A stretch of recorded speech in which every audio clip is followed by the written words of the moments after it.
Good evening, dear travelers. Welcome back to Snug as a Bug. Tonight we embark on a journey beyond the wall into the realm of ice and mystery. A place where ancient legends are whispered by the wind and where the true dangers of the north lie waiting in the shadows. We will explore 3 tales of great significance. First, the creation of the Night King. The chilling origins of one of the most feared beings to walk the lands of Westeros. Learn how he came to be and the powerful magic that forged him. Next, we move into The Long Night and the Last Hero. A tale of hope amidst despair, of a lone hero braving the endless dark in search of a way to save his people from the relentless dead. Finally, we reach the fall of the wall, the monumental event that changed the fate of Westeros forever. Witness the power that brought down the wall and the flood of darkness that followed. Let these stories guide you to a place of stillness as the night carries you deeper into a peaceful slumber. Before we journey into these ancient tales, take a moment to unwind and let go of the day's burdens. Feel yourself sinking into the comfort of your bed, the weight of the world slowly lifting away. Gently close your eyes and imagine that you are standing at the top of the wall, the great structure of ice that stretches endlessly into the distance. The cold wind brushes against your face, but you are wrapped warmly in furs. Below, the vast expanse of the haunted forest stretches out, dark and mysterious, a sea of black pines under the moonlight. The night is calm, the sky above a tapestry of stars that seem to whisper stories of old, and the world around you is filled with a quiet, ancient magic. As you stand there, the wall beneath you feels alive, a guardian that has stood for thousands of years, protecting the realms of men from what lies beyond. Feel the cold, crisp air fill your lungs and let the power of the wall seep into your being. The stillness of the night wraps around you, a blanket of tranquility that eases your thoughts, allowing you to drift further into relaxation. Imagine now that you are descending the wall slowly and steadily, feeling the crunch of snow beneath your feet. The forest awaits below, a place of mystery and forgotten tales. You move towards it, feeling the quiet pull of the ancient trees, their branches swaying gently in the wind, as if inviting you to uncover the secrets they hold. With each step, you move deeper into this enchanted place, the world around you growing quieter, the worries of the day fading into nothingness. You are ready now to journey through the tales of the North.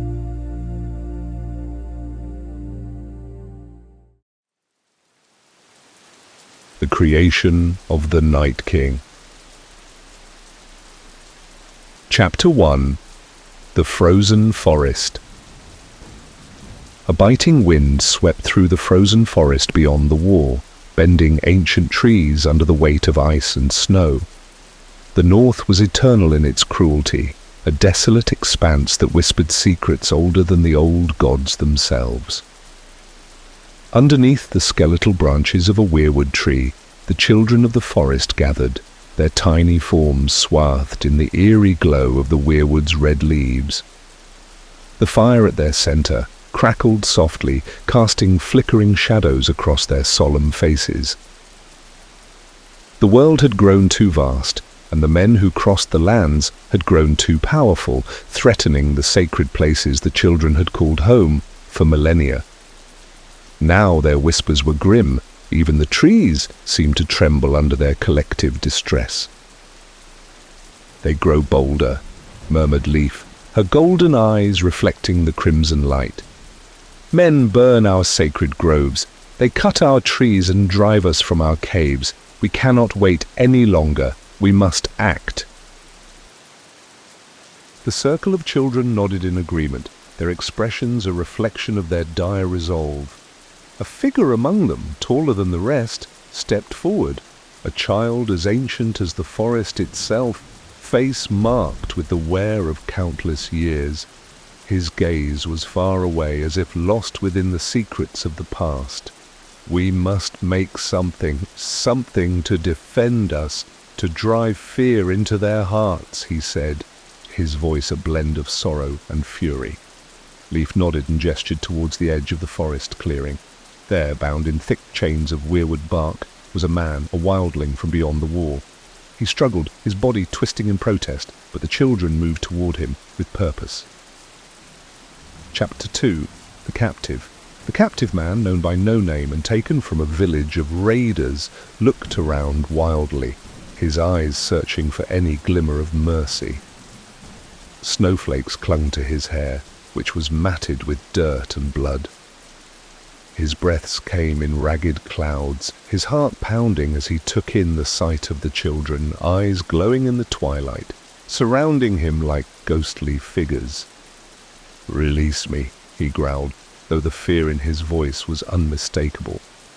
"Release me," he growled, though the fear in his voice was unmistakable. Leaf stepped forward, her face betraying no emotion.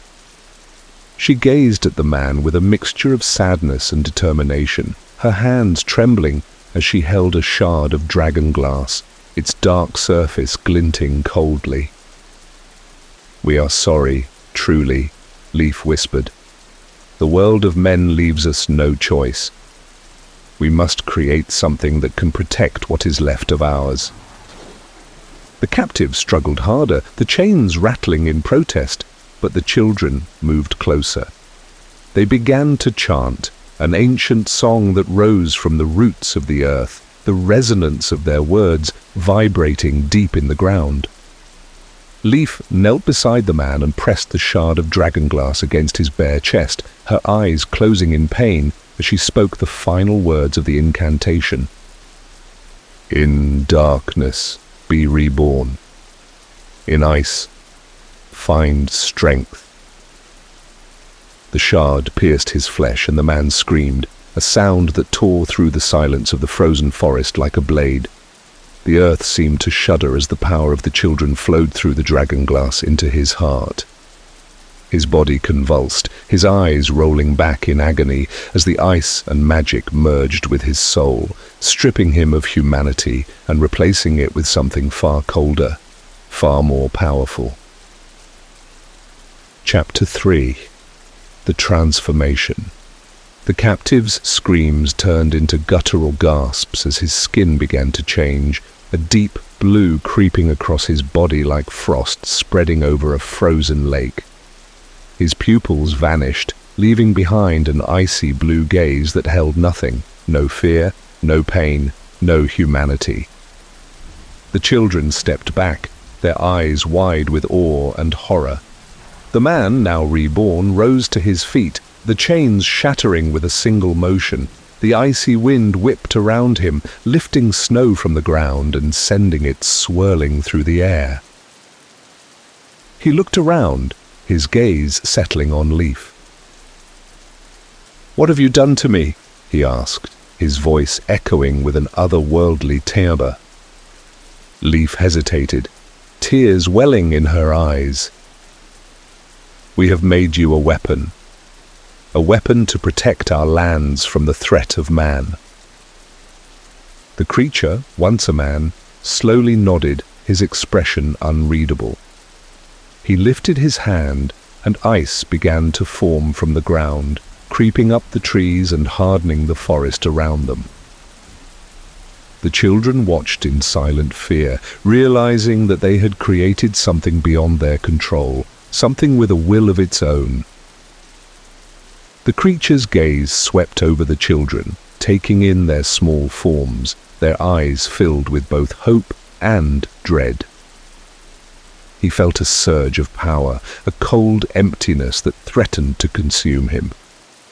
It was a feeling unlike any he had known before, a sense of purpose, yet one devoid of warmth or compassion. He looked at Leaf, who still knelt before him, her face a mask of sorrow. "You think I will serve you?" he said, his voice like the wind over ice. "But I am not yours to command." Leaf's eyes widened, her fear evident. She opened her mouth to speak, but no words came. The creature turned away from her, his gaze fixed on the distant horizon, where the world of men lay beyond the wall. He could feel their presence, their warmth, their lives.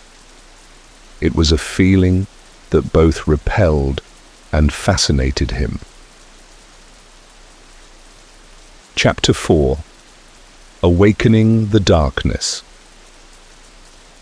The creature, the first of the White Walkers, turned and walked deeper into the forest, his footsteps silent in the snow. He felt the change in his body, the absence of warmth, the growing hunger for something he could not name. It was a hunger that gnawed at him, deep in his core, and he knew that it would never be sated.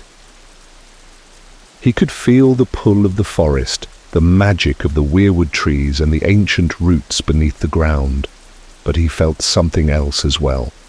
A call from beyond, a place where ice ruled and darkness reigned. It was there that he was meant to go, to build something that would fulfill his purpose. Days turned into nights as the creature ventured north, drawn towards the heart of winter. He moved with the silence of death, unfeeling, unyielding. The cold was no enemy to him, it was his ally, his lifeblood. As he traveled, he began to understand the power within him, the power to create, to shape, to destroy. He came across a group of wildlings huddled together for warmth around a small fire. They did not hear him approach, their laughter and conversation masking the soft crunch of his footsteps in the snow. He watched them for a moment, the warmth of their fire and the sound of their voices stirring something deep within him, a memory of what he once was. The wildlings looked up suddenly, their laughter dying as they saw the figure standing at the edge of their camp. His eyes, glowing an unnatural blue, were the last thing they saw before the cold claimed them. He raised his hand, and the fire was snuffed out, the warmth replaced by an icy chill that spread through their bodies, freezing them where they sat. He moved among them, his touch turning their flesh to ice, their eyes glazing over with the same cold blue that marked him. One by one they rose, their wills no longer their own, their hearts as cold as his. They followed him without question, their footsteps as silent as his own. The creature walked on, his new followers trailing behind him. The landscape grew harsher as they moved farther north, jagged ice cliffs, treacherous ravines, and an endless white that stretched on for eternity. Yet the creature felt no fatigue, no hesitation. He was becoming something more with each step, a being of ice and darkness, an embodiment of the unforgiving winter. The further they journeyed, the more his connection to the cold deepened. He could feel the frost beneath his feet, hear the whispers of the frozen wind, and sense the heartbeat of the icy realm calling to him. The hunger within him grew, and with it a desire to create more of his kind. He knew that to fulfill his purpose, he needed to gather strength, to build an army that would one day march upon the world of men. Chapter 5. The Ice Throne. In the farthest reaches of the land beyond the wall, the creature came upon an ancient, desolate place, a valley where ice spires jutted from the ground like the bones of long-dead giants. It was there, among the endless cold, that he stopped. He raised his hands and the ice obeyed his will, forming a throne of frost and shadow, where he sat and gazed across the frozen expanse. The loneliness of his existence settled in, but it was not the loneliness of a man. It was something colder, emptier, a solitude that could only be filled by the creation of more like him. He needed others, an army to fulfill the purpose the children had given him.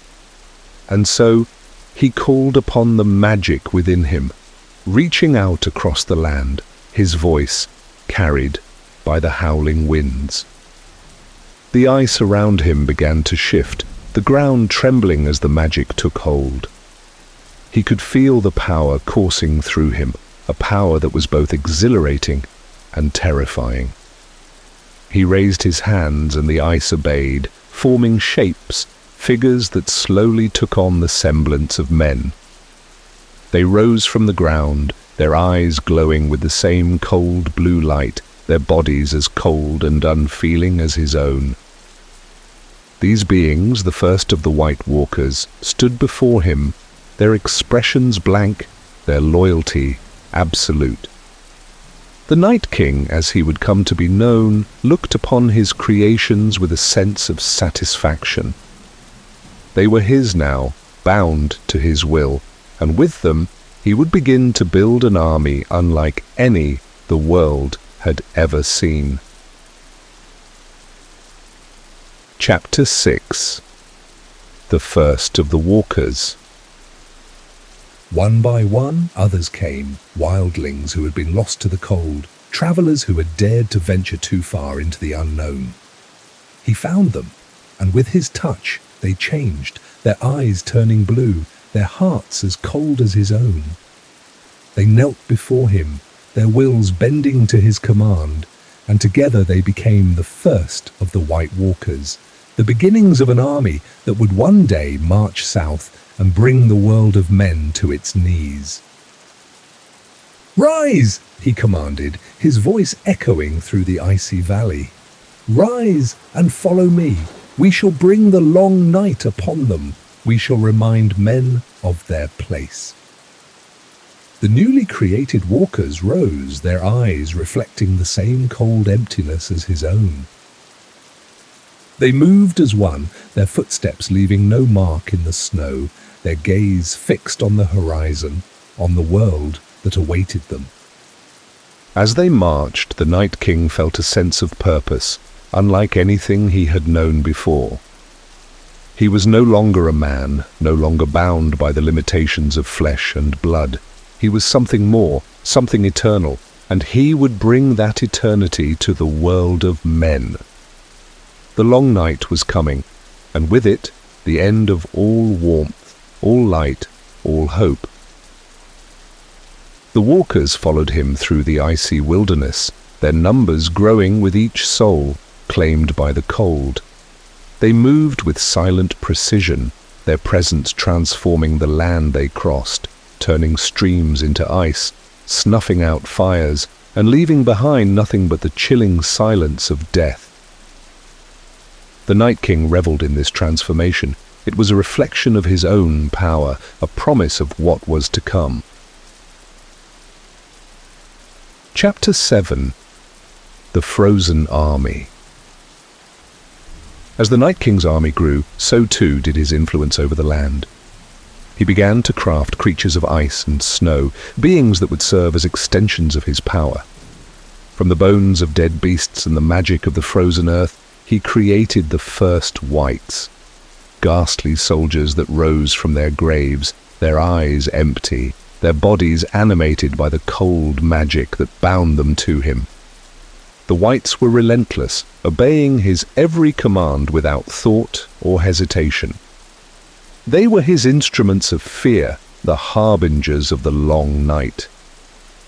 The Night King took satisfaction in watching them move, their shambling forms a testament to the inevitability of death and decay. With every soul that joined his ranks, his power grew, and the land around him seemed to darken, the light of the sun fading beneath the weight of the encroaching winter. In the heart of the frozen valley, the Night King's throne stood as a symbol of his dominion, a seat of power forged from ice, cold and unforgiving. He sat upon it, his gaze fixed on the horizon, where the lands of men lay waiting. He could see their fires, their warmth, their fragile existence. It was all so fleeting, so meaningless in the face of eternity. And he would bring that eternity to them, whether they willed it or not. The children of the forest had sought to create a weapon, and they had succeeded. But the Night King was no longer bound by their desires. He had become something far greater, a force of nature, an embodiment of winter itself. He would bring forth the long night, and under its shadow the world would be reborn in his image. Chapter 8. The Promise of the Long Night. The Night King, as he would come to be known, stood at the head of his army, gazing south. The children had created him to protect their lands, to instill fear in the hearts of men. But he was no longer theirs to command.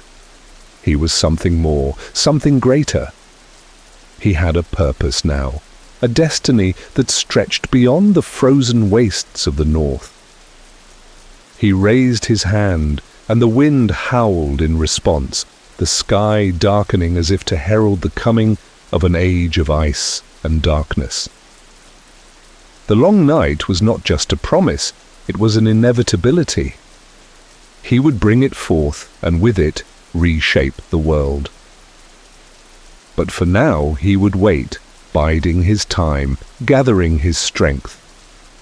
The world of men had grown arrogant, believing themselves masters of their fate. Soon they would learn.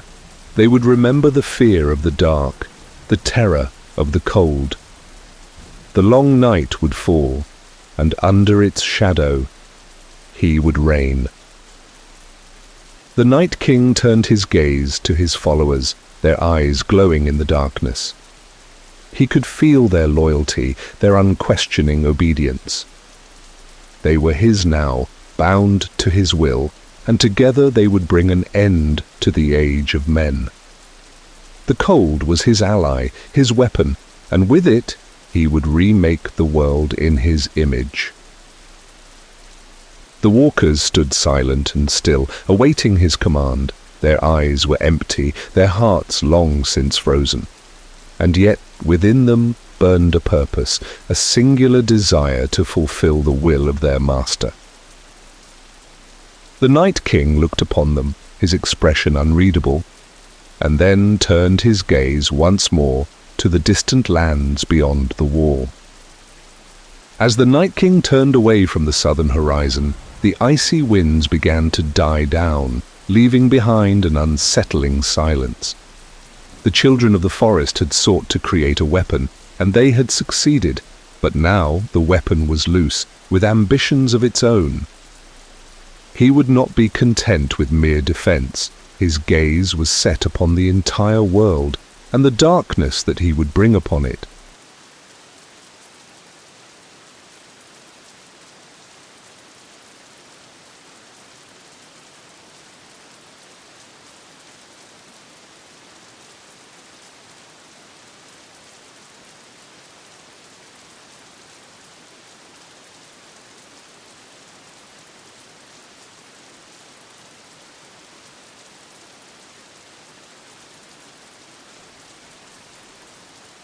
The Long Night and the Last Hero. Chapter 1. The Onset of Darkness. The North had always been a harsh and unforgiving land, where winters were long and food scarce, and where only the hardiest survived. But nothing could have prepared the world for the darkness that descended upon it, the Long Night. It was a time when the sun vanished from the sky, and an endless winter covered the world in its freezing embrace. The warmth of the sun was a memory, and hope seemed as distant as the stars that were hidden behind thick, oppressive clouds. The people of Westeros had heard the warnings, the ancient tales passed down from generation to generation, speaking of a winter that would bring death to all, but most dismissed them as stories to frighten children. They did not know that the darkness was not just a passing season, but the beginning of an age of despair, an age of ice and death. In the heart of the north, the villages that lay scattered across the frozen expanse were the first to feel the chill of the long night. The winds howled with a fury that seemed to come from beyond the natural world, and the snow fell in an unending blizzard, burying homes and fields, smothering any attempt at light or warmth. The people huddled in their homes, burning their last reserves of wood, praying to the old gods to spare them. But the old gods were silent, their weirwoods buried beneath the relentless snow. In one such village, a young boy named Joram watched as the world he knew was swallowed by the darkness. His father, a hunter, had gone out into the woods to find food days ago and had not returned. His mother sat by the fire, her eyes hollow with fear, her hands trembling as she clutched Joram's younger sister, who cried softly in the night. The cold had seeped into their bones, and Joram knew that if his father did not return soon, they would all perish. Chapter 2. The First Attack. It was on the 5th night after the darkness fell that the first attack came. The village was small, nestled at the edge of a dense forest, and its people were not warriors. They were farmers, hunters, and craftsmen, living simple lives in harmony with the land. But that harmony was shattered when the White Walkers came. Joram was awakened by the sound of screams. He rushed to the window, his breath misting in the cold air, and saw figures moving through the snow. Tall, gaunt figures with eyes that glowed like blue fire. They moved with an eerie grace, their footsteps leaving no mark in the snow, their weapons shimmering with frost. The villagers tried to fight, but they were no match for the walkers. The men who rushed out with axes and spears were cut down, their bodies freezing where they fell. The women and children screamed, fleeing into the night, only to be hunted down by the whites that followed in the wake of the walkers, corpses reanimated by the cold magic, their eyes empty, their movements jerky and unnatural. Joram's mother grabbed him and his sister, pulling them towards the back door. "Run!" she whispered, her voice breaking. "Run, and don't look back." Joram hesitated, his heart pounding, but his mother pushed him towards the door, her eyes filled with tears. "Go!" she cried, and he had no choice but to obey. He took his sister's hand, and they ran out into the night, the cold biting at their faces, the screams of their village echoing in their ears. Chapter 3. The Journey Begins. Joram and his sister fled into the forest, their footsteps muffled by the thick snow. The wind howled around them, and the darkness was so complete that they could barely see where they were going. Joram held his sister's hand tightly, his heart aching with fear and grief. He did not know where they were going, only that they had to get as far away from the village as possible. They stumbled through the snow for hours, the cold sapping their strength, their fingers and toes going numb. Joram's sister, barely more than a toddler, whimpered with every step, her small body shivering uncontrollably. Joram knew that they could not go on much longer. They needed shelter, warmth, food, anything to keep them alive. As dawn approached, though the sun did not rise, the darkness merely lightening to a dull, grey twilight, Joram saw a shape in the distance. It was a small cabin, half buried in the snow, the roof sagging under the weight of the ice. He pulled his sister towards it, his heart lifting with a glimmer of hope. They reached the cabin, and Joram pushed open the door, the wood creaking under the strain. Inside, it was dark and cold, but it was shelter. He helped his sister inside, closing the door behind them and barring it with a piece of wood. He could hear the wind howling outside, but here, at least, they were safe for the moment. Joram searched the cabin, finding a few scraps of dried meat and a pile of old blankets. He wrapped his sister in the blankets, holding her close as she shivered, her tears soaking into his shirt. "It's okay," he whispered, though he did not know if it was true. "We're safe now." Chapter 4. The Vision.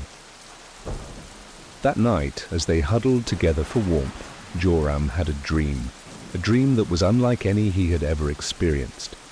He saw a great tree, its branches bare, its bark white as bone. The weirwood tree stood in a clearing surrounded by snow, and at its base knelt a figure, a man cloaked in furs, his head bowed in despair.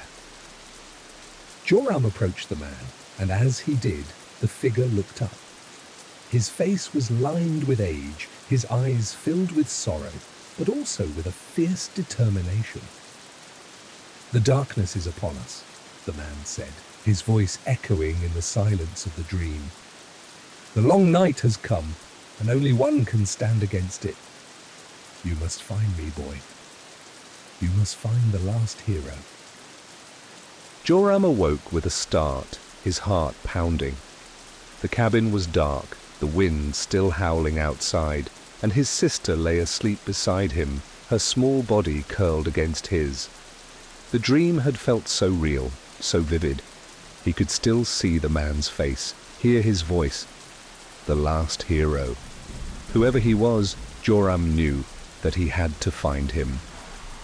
It was their only hope. Chapter 5. Into the Unknown. Joram knew that they could not stay in the cabin for long. The food was almost gone, and the cold was relentless. He also knew that the dream was more than just a dream.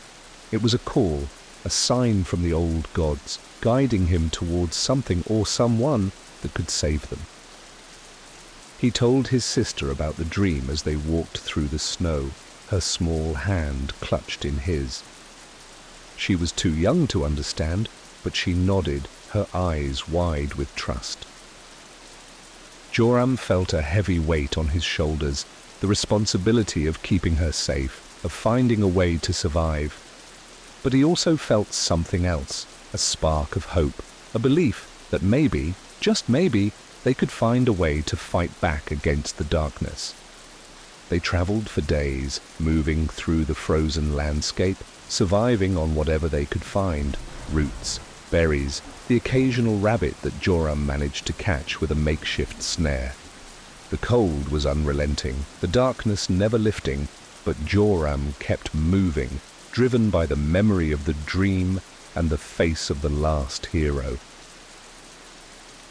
One evening, as they made camp beneath the shelter of a rocky overhang, Joram heard something. Footsteps, faint but unmistakable, crunching through the snow. He held his breath, pulling his sister close, his eyes scanning the darkness. A figure emerged from the shadows, a tall, cloaked figure, his face hidden beneath a hood. Joram's heart pounded, fear and hope warring within him. "Who are you?" he called, his voice trembling. The figure paused, then lowered his hood.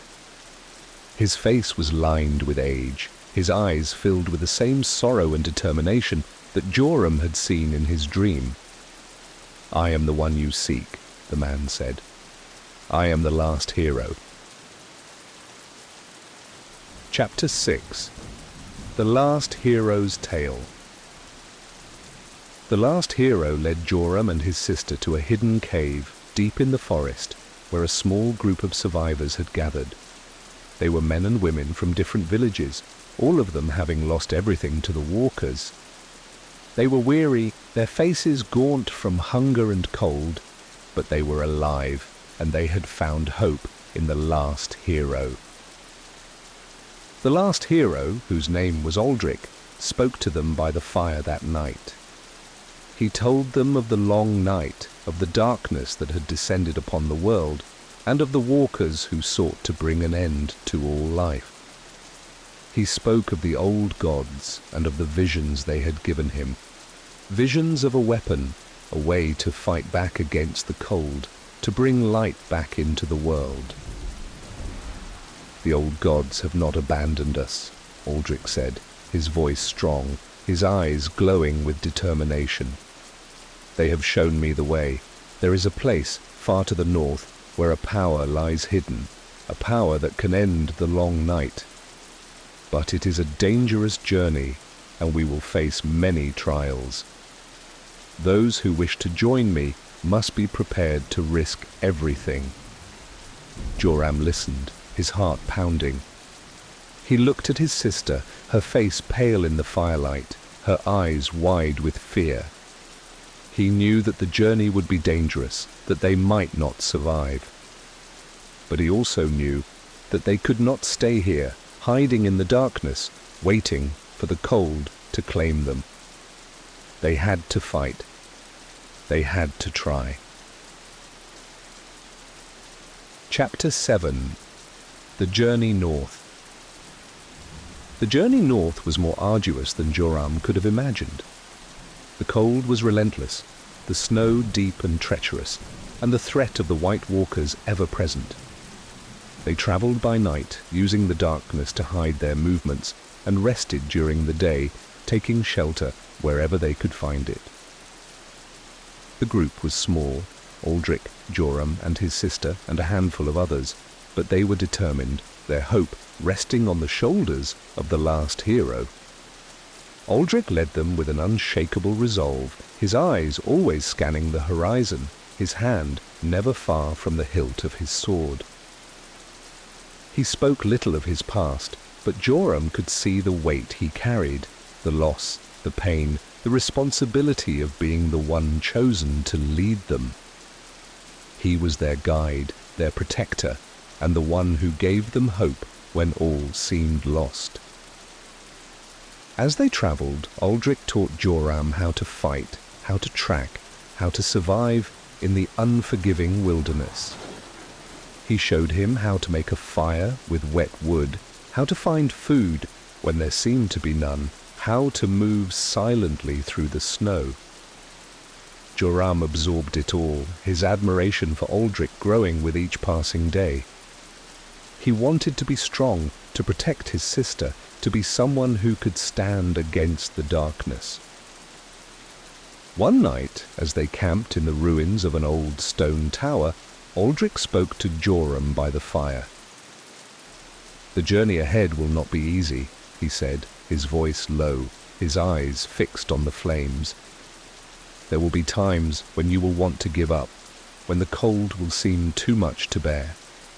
But you must remember why you fight, why we all fight. It is not just for ourselves, but for those who cannot fight, for those who have already fallen. We fight for the light, for the hope that one day this darkness will end." Joram nodded, his heart heavy with the weight of Aldrich's words. He looked at his sister, asleep beside the fire, her face peaceful, despite the cold and the fear. He knew that he would do whatever it took to protect her, to see her live in a world where the sun shone once more. Chapter 8. The Battle at the Frozen Lake. It was at the edge of a frozen lake that they faced their greatest trial. The White Walkers had found them, their blue eyes glowing in the darkness, their swords shimmering with frost. The Whites came first, their bodies moving with an unnatural stiffness, their eyes empty of all but the will of their masters. The survivors drew their weapons, their breaths misting in the cold air, their hearts pounding with fear. Aldrich stood at the front, his sword held high, his eyes fixed on the advancing enemy. "Hold your ground!"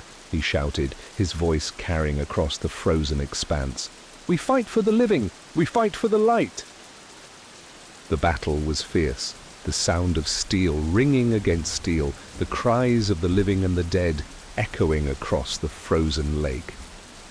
Joram fought beside Aldrich, his hands trembling as he swung his sword, his eyes wide with fear. He had never fought before, had never taken a life, but now He fought for his sister, for the hope that they might see another day. The White Walkers moved with an eerie grace, their swords cutting through the air with deadly precision. Aldrich faced them without fear, his movements swift and sure, his sword flashing in the dim light. He fought like a man possessed, his eyes blazing with determination, his voice rising above the chaos as he called out orders to the others. Joram felt the cold seeping into his bones, the weight of the battle pressing down on him. He saw the others falling, their bodies freezing where they lay, the light fading from their eyes. He looked at his sister, her face pale with fear, her small body shivering in the cold. He knew that they could not win, not here, not against the power of the walkers. But then Aldrich raised his sword, the blade catching the light of the stars, and shouted a word in a language that Joram did not understand, but that seemed to resonate with the very earth beneath them. The ground trembled, the ice cracking beneath their feet, and a blinding light erupted from the blade, searing through the darkness. The White Walkers recoiled, their eyes widening in shock, their forms wavering as the light struck them. The Whites collapsed, their bodies falling to the ground, lifeless once more. The Walkers turned, retreating into the darkness, their forms fading into the night. Chapter 9. The Hidden Power. When the battle was over, the survivors gathered around Aldrich, their faces filled with awe and fear. Joram looked at the last hero, his heart pounding, his eyes wide with disbelief. "What was that?" he asked, his voice barely a whisper. Aldrich looked at him, his face pale, his eyes filled with a deep sadness. "It is the power of the old gods," he said. "A power that can drive back the darkness, that can end the long night. But it comes at a cost. The old gods do not give their gifts freely." Joram did not understand, but he could see the toll that the battle had taken on Aldrich. The last hero's face was lined with exhaustion, his body trembling with fatigue. He had used the power of the old gods, but it had drained him, had taken something from him that could not be replaced. Aldrich looked at the survivors, his eyes filled with determination. "We must continue," he said. "The journey is not over. The power we seek lies further north, beyond the wall, in the heart of the frozen wastes. It is there that we will find what we need to end this darkness once and for all." Chapter 10. The Last Hero's Sacrifice. The journey beyond the wall was the most difficult yet. The cold was unbearable, the darkness unending, and the threat of the White Walkers ever present. They travelled through the frozen wasteland, their bodies weary, their hearts heavy with fear. But Aldrich led them on, his resolve unbroken, his eyes fixed on the horizon. One night, as they camped beneath the shadow of a great ice cliff, Aldrich called Joram to him. The last hero's face was pale, his eyes filled with a sadness that Joram had never seen before. "The end is near," Aldrich said, his voice barely a whisper. "The power we seek lies ahead, but I will not be the one to wield it." Joram's heart sank, fear gripping him. "What do you mean?" he asked, his voice trembling. Aldrich looked at him, his eyes filled with a deep sorrow. "The power of the old gods comes at a price," he said. "To wield it, one must give everything, one's life, one's soul. I have led you this far, but it is you, Joram, who must take up this mantle. You must be the one to bring an end to the long night." Joram felt tears welling in his eyes, his heart breaking. "But I can't," he whispered. "I'm not strong enough." Aldrich placed a hand on his shoulder, his grip firm, his eyes filled with a fierce determination.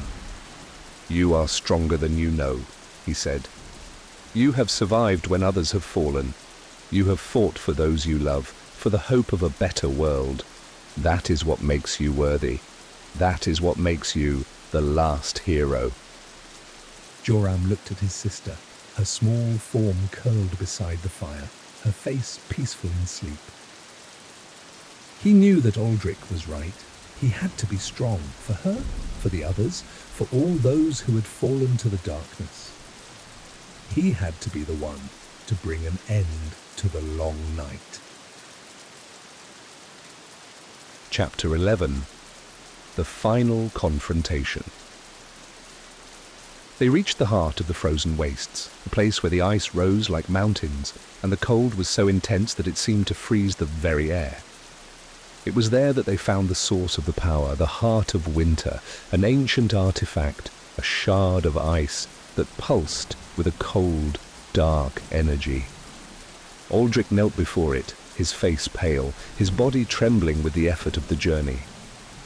He looked at Joram, his eyes filled with a deep sadness, but also with hope. "This is where I leave you," he said, his voice barely a whisper. "Take the shard, Joram. Take it, and use it to bring an end to the long night." Joram felt tears streaming down his face as he knelt beside Aldrich, his hands trembling as he reached for the shard. The moment his fingers touched the ice, a shock of cold shot through him, and he felt the power of the old gods flowing into him, a power that was both exhilarating and terrifying. Aldrich smiled, his eyes closing, his body sagging as the last of his strength left him. "You are the last hero now," he whispered, and then he was gone, his body collapsing to the ground, lifeless. Joram stood, the shard of ice in his hand, his heart pounding with fear and determination. He looked at the others, their faces filled with awe and hope, and he knew that he could not fail. He had to end this, for Aldrich, for his sister, for all those who had fallen to the darkness. Chapter 12. The Light Returns. Joram led the survivors back south, the shard of ice clutched tightly in his hand. The journey was long, the cold unrelenting, but Joram felt the power of the old gods within him, guiding him, giving him strength. He knew that he was not alone, that Aldrich was with him, that the old gods were with him, that he was the last hero, and that he had a purpose. They reached the wall and Joram stood before it, the shard of ice held high. He could see the white walkers approaching, their eyes glowing with a cold, malevolent light, their swords shimmering with frost. But Joram did not fear them. He had faced the darkness, had walked through the frozen wastes, had seen the power of the old gods, and he knew that he could end this. He drove the shard into the ground, the ice cracking beneath his feet, and a blinding light erupted from the earth, searing through the darkness, driving back the cold, the walkers, the whites. The light spread, covering the land, melting the snow, warming the earth. The long night was ending, and with it, the darkness that had gripped the world. Joram looked at his sister, her face bright with hope, her eyes filled with tears, and he knew that they had done it. They had brought an end to the long night, had brought light back to the world. And as the sun rose over the horizon, its warmth spreading across the land, Joram knew that this was just the beginning, that there was still much to do, still much to rebuild. But they had hope now, and that was enough. Stay with us, dear listener, as we continue our journey through the legends of the North. Up next, hear the tale of the fall of the wall, a story of courage, betrayal, and the enduring fight against the darkness.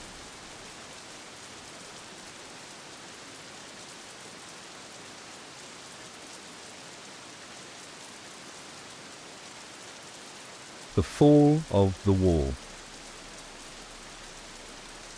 Chapter 1. The Gathering Storm. For thousands of years, the wall had stood as the bulwark of the living, an immense structure of ice and magic, separating the lands of men from the horrors that lay beyond. It had been built to guard against the darkness that once threatened the world, to keep out the evil that was never meant to return. But now, in the depths of winter, the darkness had returned, and the wall itself seemed to tremble under the weight of the gathering storm. The brothers of the Night's Watch stood vigilant, their black cloaks whipping in the icy wind, their eyes scanning the horizon. They had heard the stories, the whispers of the long night, of the White Walkers and their army of the dead. For many, those stories were nothing but legends, tales told to frighten children. But now, as the cold deepened and the wind howled like a mournful spirit, the men of the Night's Watch could feel it, the sense of dread, the chill that was more than just the winter's cold. It was the feeling of something ancient and terrible, something that could not be stopped.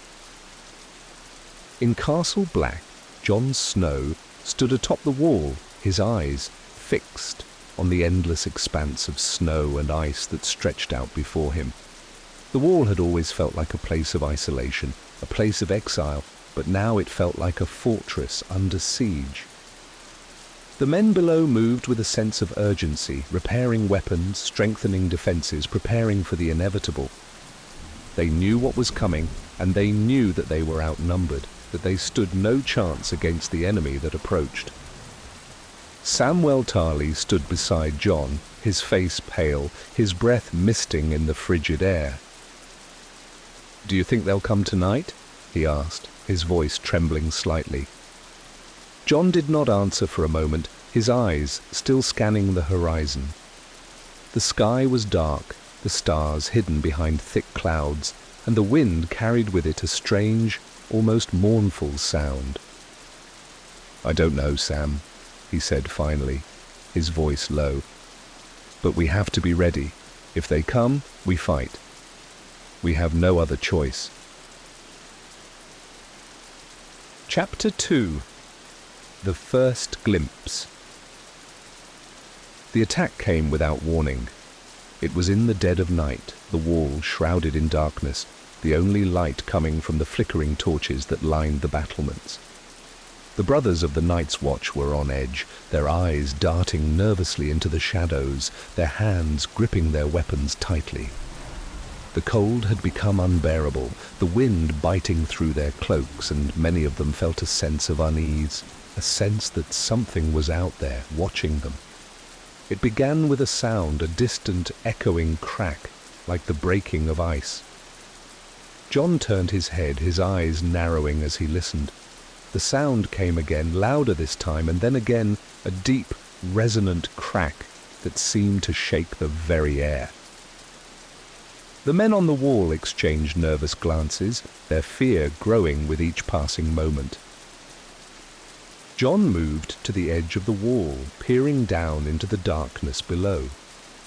The wind howled, carrying with it a faint, eerie noise, a noise that sent a chill down his spine.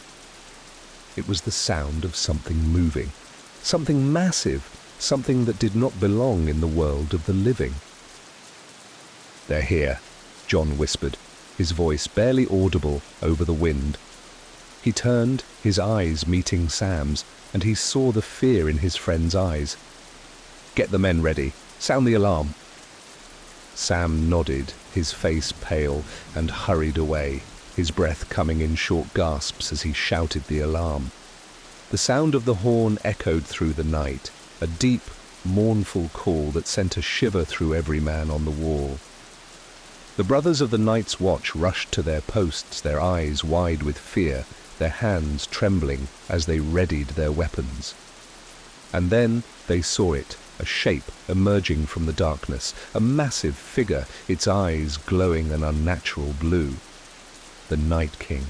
He moved with a slow, deliberate grace, his gaze fixed on the wall, his expression unreadable.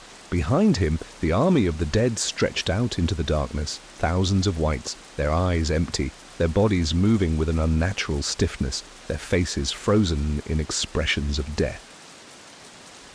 Chapter 3. The attack begins. The Night King raised his hand and the army of the dead began to move.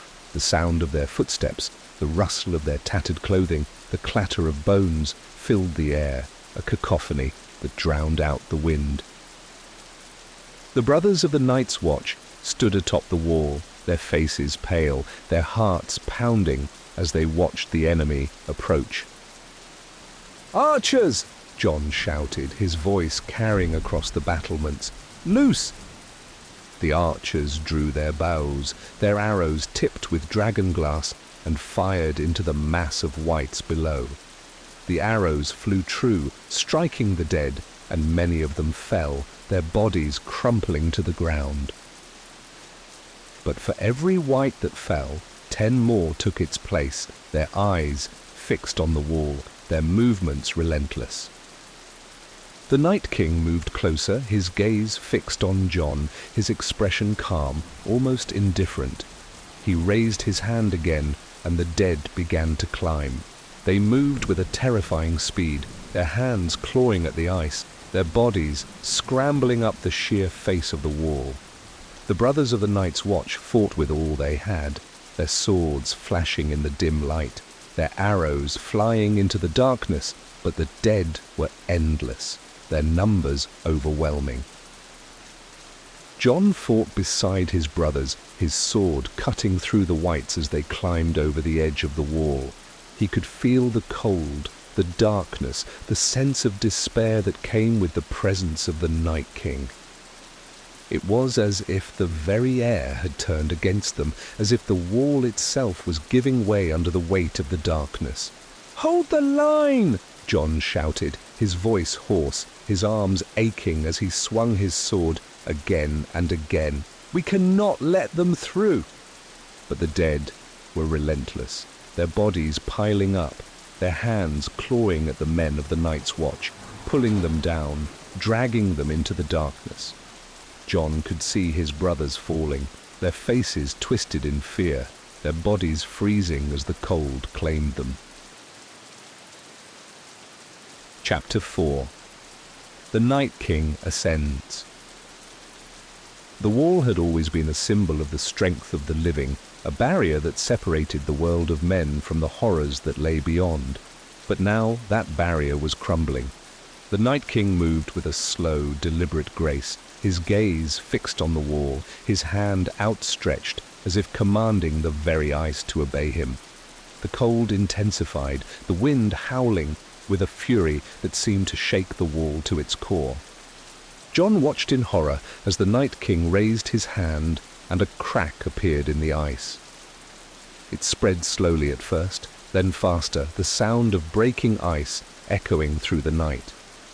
The wall, the great barrier that had stood for thousands of years, was breaking, its foundations crumbling under the weight of the darkness. The men of the Night's Watch fought with all they had, their swords flashing, their arrows flying, but it was not enough.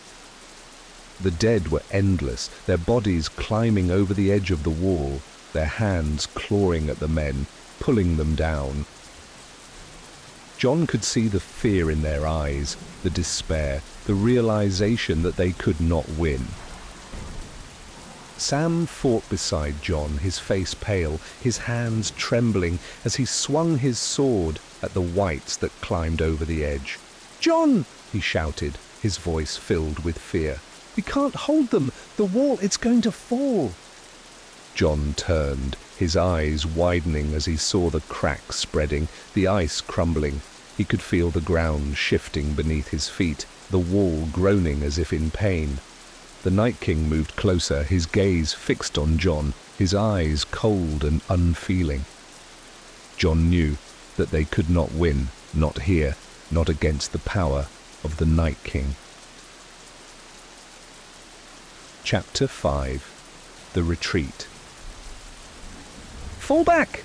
Jon shouted, his voice carrying over the chaos of battle. "Everyone, Fall back!" The brothers of the Night's Watch hesitated, their eyes wide with fear, their hands still gripping their weapons. But they knew that Jon was right. The wall was falling, the dead were endless, and there was no hope of victory here. They had to retreat, to regroup, to find a way to fight another day. Jon turned, his eyes scanning the battlements, his heart pounding as he searched for Sam.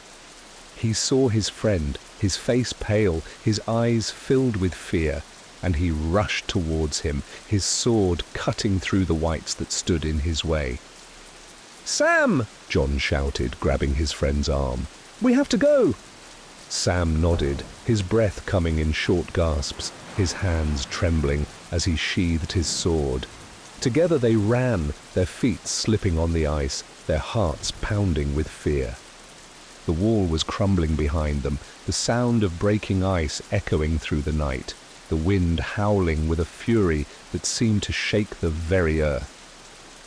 They reached the stairs, the wooden structure creaking under their weight as they descended, their eyes wide with fear, their breaths misting in the cold air.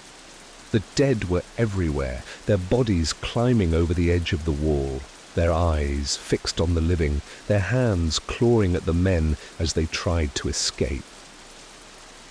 Jon could feel the cold, the darkness, the sense of despair that came with the presence of the Night King. It was as if the very air had turned against them, as if the world itself was giving way under the weight of the darkness. But he knew that they could not give up, that they had to keep fighting, to keep moving, to find a way to survive. Chapter 6. The Collapse. The ground shook as the wall began to collapse, the sound of breaking ice echoing through the night, the wind howling with a fury that seemed to tear at the very fabric of the world. The men of the Night's Watch ran, their eyes wide with fear, their hearts pounding as they tried to escape the falling ice, the advancing dead. Jon reached the bottom of the wall, his breath coming in ragged gasps, his heart pounding with fear and exhaustion. He turned, his eyes widening as he saw the wall crumbling, the great structure of ice and magic that had stood for thousands of years collapsing under the weight of the darkness. The Night King stood at the top, his gaze fixed on the living, his expression calm, almost indifferent. The brothers of the Night's Watch fought with all they had, their swords flashing, their arrows flying, but it was not enough. The dead were endless, their bodies climbing over the edge of the wall, their hands clawing at the men, pulling them down. Jon could see the fear in their eyes, the despair, the realization that they could not win. "We have to keep moving," Jon shouted, his voice hoarse, his arms aching as he pulled Sam to his feet. "We can't stay here." Sam nodded, his face pale, his eyes wide with fear, and together they ran, their feet slipping on the ice, their hearts pounding with fear. The wall was collapsing behind them, the sound of breaking ice echoing through the night, the wind howling with a fury that seemed to shake the very earth. Chapter 7. The Last Stand. They reached the gates of Castle Black, the great wooden doors standing open, the men of the Night's Watch rushing through, their faces pale, their eyes wide with fear. Jon turned, his heart pounding, his eyes scanning the darkness, and he saw them, the dead, their eyes glowing with a cold, malevolent light, their bodies moving with an unnatural stiffness, their faces frozen in expressions of death. The Night King moved with a slow, deliberate grace, his gaze fixed on Jon, his hand outstretched, as if commanding the very ice to obey him. The cold intensified, the wind howling with a fury that seemed to shake the wall to its core. Jon knew that they could not win, not here, not against the power of the Night King.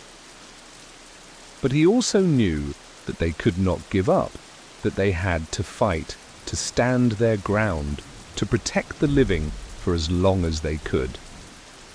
"Hold the gate!" Jon shouted, his voice carrying over the chaos of battle. "We can't let them through!"